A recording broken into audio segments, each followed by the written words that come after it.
नमस्कार। अमेरिका और ईरान चल रहा है और अमेरिका और इजराइल आपस में मिलकर के और अमेरिका के बहुत सारे जो सैनिक अड्डे हैं वो पड़ोसी जो मुस्लिम देश हैं, कतर है, अबू धाबी है, कुवैत है और दुबई वगैरह इन देशों में है। और वहाँ से ईरान ने अपना मिसाइलें डाली और इन जो अमेरिका की एयर जो फौजी हैं वहाँ पर अटैक किया और उत्तर में अमेरिका ने वापस ईरान पर डाली, ईरान इजराइल पर डाल रहा है और इजराइल ईरान पर डाल रहा है और अमेरिका युद्धपोत ईरान पर डाल रहा है और ईरान वापस युद्धपोत पर मिसाइलें डाल रहा है और ईरान की मिसाइलें शक्तिशाली हैं। और बहुत सारी ऐसी चीज़ें और भयंकर जो खamenei हैं, ईरान के राष्ट्रपति थे, उनकी मौत हो गई है, उनका बिल्डिंग को पूरा धराशायी कर दिया गया है। दूसरा ऐसा भी ईरानी न्यूज़ बोल रहे हैं कि हमने जो इजराइल के जो नेतन्याहू थे उनके ऊपर बम डाला है, वो अभी जिंदा हैं या चले गए पता नहीं, लेकिन उनके जो ऑफिस था वहाँ पर उन पर आक्रमण कर दिया है। और बहुत सारी घटनाएं हैं और भारतीय जो 1.5 करोड़ भारतीय करीब इन जो राज्य हैं कुवैत, सऊदी और दुबई वगैरह इन 12-15 देशों में हैं, तो वहाँ पर भी उनको काफ़ी नुकसान हो सकता है। अभी सभी फ्लाइटें इन देशों की रुकी हुई हैं और बड़ी मुश्किल में हैं। कई सारे देश के लोग वहाँ घूमने गए हैं, वो भी रुके हुए हैं, कोई दूसरे कार्यक्रम को गए हुए हैं तो रुके हुए हैं। तो स्थिति बड़ी चंद्रग्रहण के बाद में क्या स्थिति होती है, क्योंकि अब प्रकृति और मौसम इस तरह है कि वो विपरीत परिस्थितियों में चल रहे हैं। हालांकि डोनाल्ड ट्रंप ईरान पर आक्रमण नहीं करना चाहते थे, लेकिन उनको जो सऊदी अरब और दूसरे देशों ने या इजराइल ने उकसाया कि आप युद्ध करो और इससे हमें फ़ायदा होगा। लेकिन ईरान इतना कमज़ोर नहीं है कि वो युद्ध का सामना नहीं करे। वो उसने एक साथ 9 देशों को मिसाइलें छोड़ी, 12 देशों पर मिसाइलें छोड़ी और भी छोड़ रहे हैं। और जितनी उसके पास में जो पावरफुल मिसाइलें हैं, जो कि संसार की सबसे पावरफुल मिसाइलें ईरान के पास में हैं, तो वो छोड़ता है तो कुछ नहीं पीछे रखता है। हालांकि अमेरिका का जो युद्धपोत है वो थोड़ा बच गया डूबते डूबते, नहीं तो वो भी उस मिसाइल से ख़त्म होने वाला था। तो अमेरिका ने ऐसा नहीं सोचा था कि इतना बड़ा युद्ध होगा और मेरे से इतना टक्कर ले पाएगा। हाँ, पिछली बार कुछ छुटपुट घटनाएं हुई थी, ईरान ने मान लिया था कि अभी हार थोड़ा मान लेते हैं, थोड़ा अपना मजबूत हो के बाद में फिर लड़ाई करेंगे। तो उस समय उन्होंने सोचने का काफ़ी टाइम ले लिया और अपना मजबूत स्थिति बना दी। अभी वर्तमान में ईरान बहुत ताकतवर है और ये लड़ाई यदि आगे बढ़ती हैं तो चीन, रूस, कोरिया ये किधर जाते हैं और क्या हालत होती हैं, क्या तेल के भाव बढ़ जाते हैं या दूसरी स्थिति होती है, कितना युद्ध से तो किसी को फायदा नहीं है।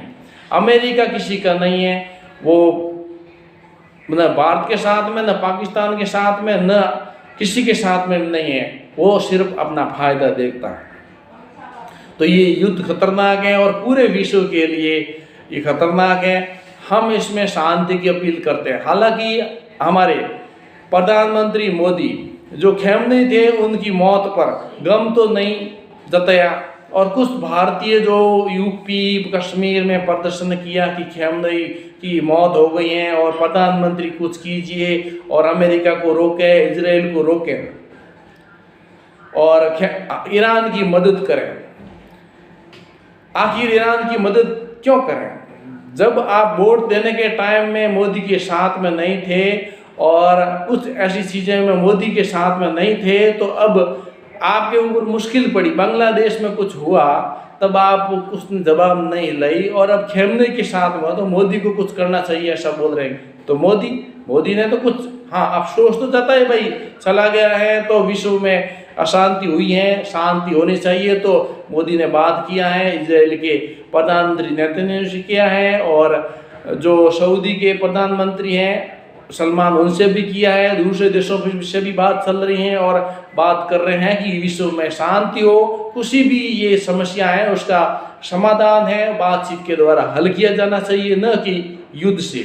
और युद्ध से तो सभी को नुकसान ही होता है। और इसी बीच में अब युद्ध से क्रैश भी आ सकता है। मान लो ये विश्व युद्ध में बदल गया, चीन और रूस मना भी कर रहे हैं कि अमेरिका आप इस जो ईरान पर है युद्ध मत करो, युद्ध को रोका जाए, नहीं तो हमें उतरना पड़ेगा। इस प्रकार से वो भी निवेदन कर रहे हैं। भारत का पक्ष इसमें युद्ध रोकने का ही है। वही नरेंद्र मोदी ने इन देशों के सुप्रीम लीडर से बात की है। अब युद्ध कब रुकता है ये अमेरिका चाहेगा और ईरान चाहेगा। या तो ईरान आत्मसमर्पण कर दें तो रुकता है, या अमेरिका बोले कि ठीक है जाने दो, अभी बाद में देखेंगे, तो रुक सकता है। और इजराइल नहीं शुरू कराया है और नुकसान भी इजराइल का ज़्यादा हो रहा है, क्योंकि सबसे ज़्यादा मिसाइलें इजराइल पर गिर रही हैं। हालांकि ईरान का भी नुकसान हुआ ही है। अभी उनका पूरा केंद्रीय मंत्रिमंडल और जो चीफ थे खेमनेई, उनका पूरा फैमिली, उनका बड़े बड़े शीर्ष अधिकारी, अभी सेना किसके हाथ में है जानकारी के अनुसार ऐसा कुछ नाम स्पष्ट नहीं आ रहा न्यूज़ के हिसाब से, लेकिन जो भी है वहाँ पर डट करके इन देशों का मुकाबला कर रहे हैं। और कल तो और आज और कल 12 देशों पर निशाना साध रहे हैं। कुछ लोग पहले दुबई में बोल रहे थे 2 दिन पहले कि भारत के लोग अफवाह उड़ा रहे हैं कि हम दुबई में सेफ हैं, कोई मिसाइल नहीं आया, कोई ऐसा नहीं है।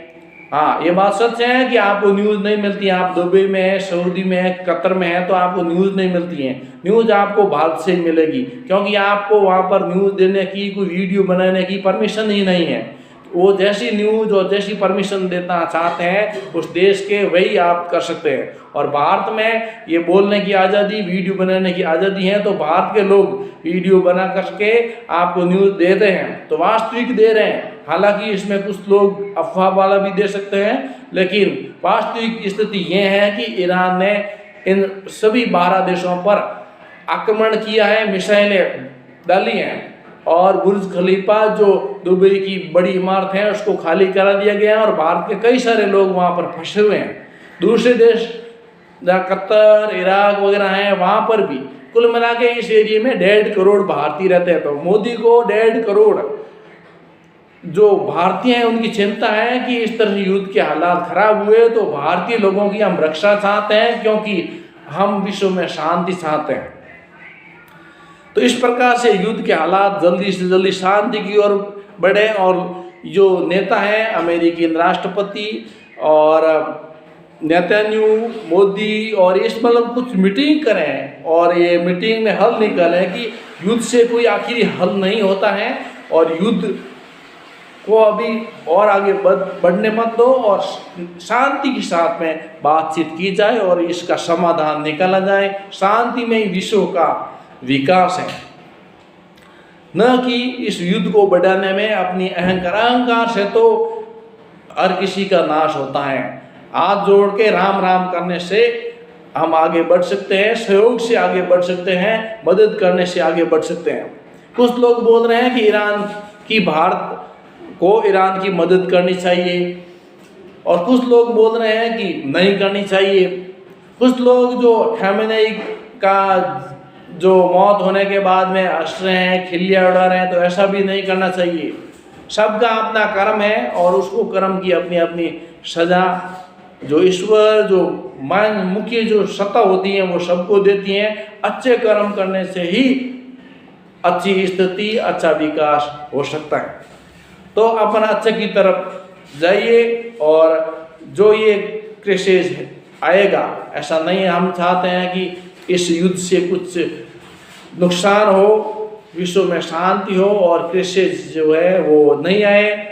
कोरोना का, उससे पहले का जो ऐसा मानव के लिए मानव कोई खतरा नहीं बने, विश्व में शांति हो, और जो भी है मनमुटाव बातचीत के द्वारा हल किया जाना चाहिए, ऐसी आशा करते हैं। वीडियो को लाइक कीजिए, चैनल पर नए सब्सक्राइब कीजिए और वीडियो को शेयर कीजिए। जय हिंद।